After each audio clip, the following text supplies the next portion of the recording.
Okay, so today we're going to talk about lesson elements that will allow you to have better lessons. And it's four short little things that are very important for any lesson, but also very important for when you're doing receptive lessons. So when you're working with reading or when you're working with listening, these are things that are very important to keep in mind. So let's start off with the first one, and feel free to take notes. And also, while you're taking notes, I want you to think about how you do this in your classroom or how you don't do this in your classroom and what you have to do in order to be able to use these elements within your classroom. And this works for any kind of lesson, whether it's virtual or on-site or whatever, but it's really important for you to grasp these things. And they're very simple, and you may be doing these things already or you may not, but it's just the little things that will make very big changes in your classroom. So let's start off with the first one. The first one is setting purpose. Now, what is setting purpose? And I've written down here, have students know what they need to be preparing for, both for the while and for the post activity. Now, when we're talking about setting purpose, it's a little moment in the pre-stage, not necessarily an instruction. You're not giving them instructions to let them know what they're going to do, but you're actually explaining what they're going to be doing later so they know how to focus on what's to come. So let me give you an example. Have you ever had in your life ever a situation where you go and you say, ala, si me hubieras dicho eso antes, entonces lo hubiera hecho diferente. That's it. That's exactly setting purpose. Is when students come to a text, they are having issues because they might see it as very just superficially, or they might just not pay attention to the things you want them to pay attention to. So at the end of the text, you ask them to do something. And when you ask them to do something, they realize, oh, had I known this before, then I would probably be doing something different when I'm reading. But now it's too late. Now I have to go back and read it again. So the purpose that they have to fulfill is lost, right? And it's just very simple. So for example, if you're going to ask them to do an interview later, and your tape is an interview, so you tell them, all right, so I also want you to pay attention to how the interview goes and the type of questions that they make, because later on, you guys are going to be doing an interview like this, so that they know that when they have to listen to it, they're also listening to a model of something that they will be doing, something that they want to pay attention to. Or if you tell them, all right, so we're going to be writing about this and that, so you need to focus on this and that, then when they go through the tape or when they go through the reading, they're going to be paying attention, especially and focusing especially on certain items that will help them when they get to the post. So if they know what you are expecting of them at the end, then they'll focus on doing things that will help them when they get there. So setting purpose is very important, and it's right before you start the while activity. That's when you tell them, all right, this is what it's going to look like. So they can figure out what they're going to do. Ah, me dijiste, entonces lo voy a hacer así. All right, let's go to the next one. Setting parameters. And I write down here, define what outcomes should look like so that everyone has clear expectations of what is required. I call this setting parameters because it's very simple. Think about this. Have you ever asked your students, for example, you say, okay, write your opinion. And then you have one student who gives you 2 lines. And then you have another student who gives you 3 pages, right? So why is that so different? I guess some students have a natural inclination towards some topics and they're more engaged with some topics and they want to write more, or some students just don't want to write and don't want to participate. So basically, as a teacher, you should be able to provide the same amount of practice for everyone. So when you say write, you have to tell them how much, so that everyone has at least the minimum amount of practice, which is equal for everyone. So when you say write your opinion, write a paragraph on your opinion, write 3 paragraphs, write 10 lines, write a parameter that will let students know what is expected of them. If not, you have very different outcomes. And it's something so simple, right? Prepare a dialogue, and then you have 2 students that prepare a 10-minute dialogue and 2 students that prepare a 30-second dialogue. So setting parameters might also be adding things like you need to do it in the past tense, or like, for example, if you say you need to use the present perfect, set the parameter. Like, what's the least of instances of present perfect that the students need to use? 2 minutes of spoken dialogue. Setting those parameters so that students know what you're expecting of them, and they do the minimum. And if they overflow after that, it would be okay depending on what you say, but also you can set parameters for that. You can say at minimum of 2 minutes, maximum of 3. So when you set parameters, you let everyone know what the outcome should be and what the outcome should look like. And when you get all your students' work, then they all seem similar and they all have the minimum amount of practice. All right, so let's look at the next one. Everyone does everything. Now this is a very important aspect. And on the bottom, I call it maximizing participation. I'm sure someone has written about this at some point, but this is what I call it. I call it everyone does everything. And it's about maximizing students' participation. Everyone participates in everything, so everyone gets the same amount of practice. All right, let me put it this way. Have you ever asked your students questions, like before doing like a reading, for example, and then you want to activate schema? So you ask 5 questions, right? But you ask student number 1, question number 1, student number 2, question number 2, student 3, question 3, student 4, student 5, and that's it. So in the end, you have 5 students that participated, but the rest of the students have not done anything. Should they be able to answer those questions? So should you have a question for everyone? Let me ask you a question before I go further into that.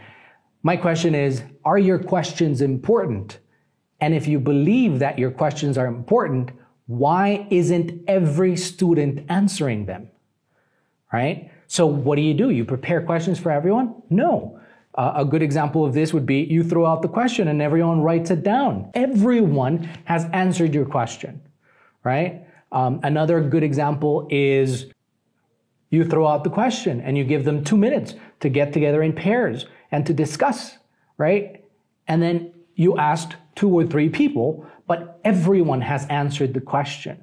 So the point here is that when you're doing an assignment, everyone does everything, and you don't have students who can shy away. Like sometimes you ask a question and you have students that start like sinking in their seat, you know, because they want to hide behind the person who is in front of them so they don't have to answer the question. So you don't let those guys disappear. You keep them in the lesson and they have to answer the question. They can answer it in another way, maybe not in front of everyone because maybe they're too shy, but they answer the question, right? And when you're doing this, the students that are shy are actually putting their ideas out there and they're not separating from the class, and they're being able to participate, even if they don't participate out loud, but they're doing it. Another example. Let's do a chart on the board, right? So there's a chart on the board with 8 squares. All right, so let's do this chart as a whole group. So you have student number 1 come to the board, fill out the first square. Student number 2 fills out the second square. 3, the third square, all the way until the 8th square is filled out. All right, great, you've done the example for the whole class. But you've had 8 students participate, out of which each student just filled out 1 square. So none of those 8 students filled out the whole chart. They just filled out an eighth of a chart. So no one did the whole activity by themselves, right? So no one participated to the fullest. So what do? Well, you give everyone a chart, and maybe you ask one person to come in and fill it out, but everyone else fills it in their desk. So instead of having 8 students who participate an eighth of the activity, you have all students that participate for the full activity, and everyone does everything. Every time you ask a question, you set an activity, you do something, you see students who want to shy away and to come out and disappear from the class. But this is the way of keeping them inside the class and participating and engaged, because that's the point. You want to engage them.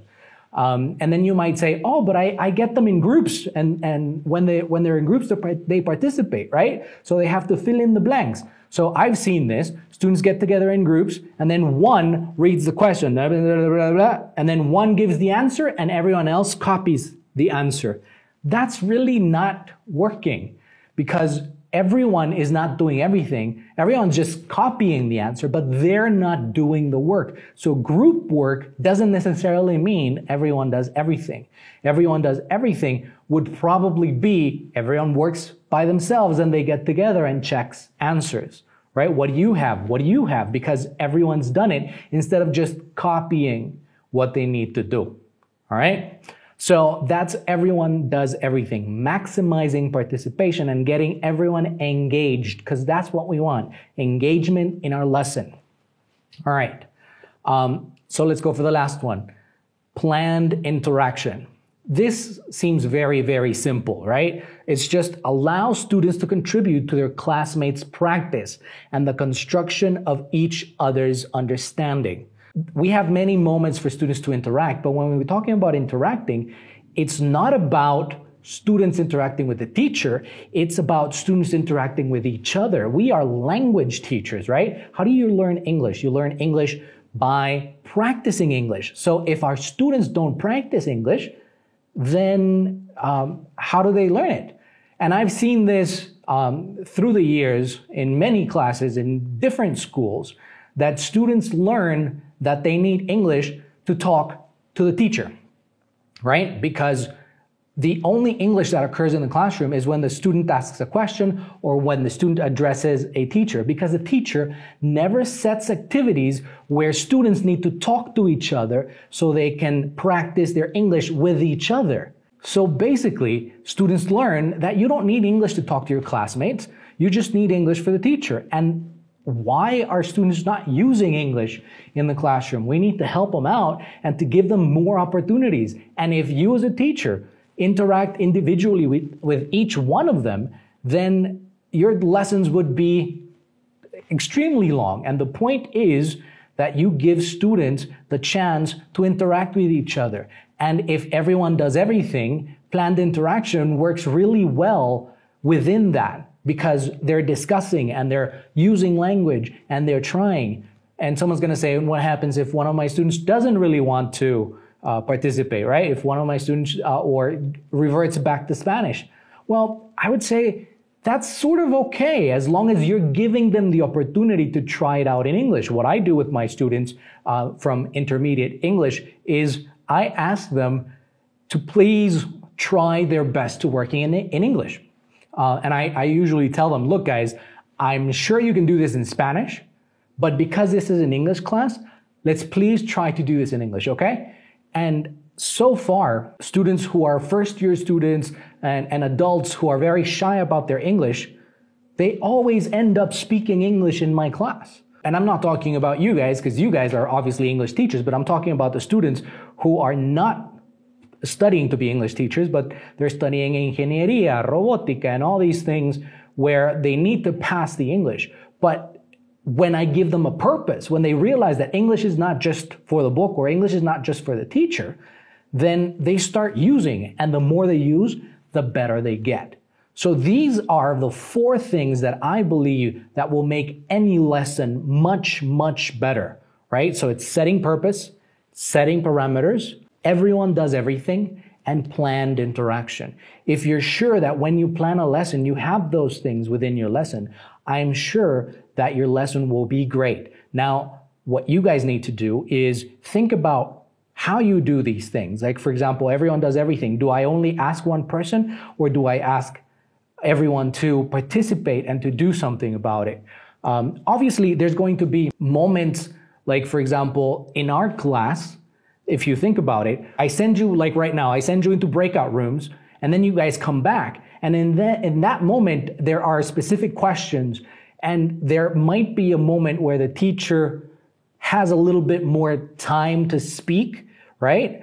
But most of the time, if you think about it, the tasks that I set for you guys is that you guys interact with each other, and everyone needs to be participating, right? And when we come back from those tasks, then I ask 1 or 2 or 3 people to get an overall understanding. But when we come back from those tasks, everyone has participated, right? And everyone's had some interaction. And that's the point of when you're doing this. So again, think about how you do it in your classroom, or how you can improve on these 4 aspects in your classroom.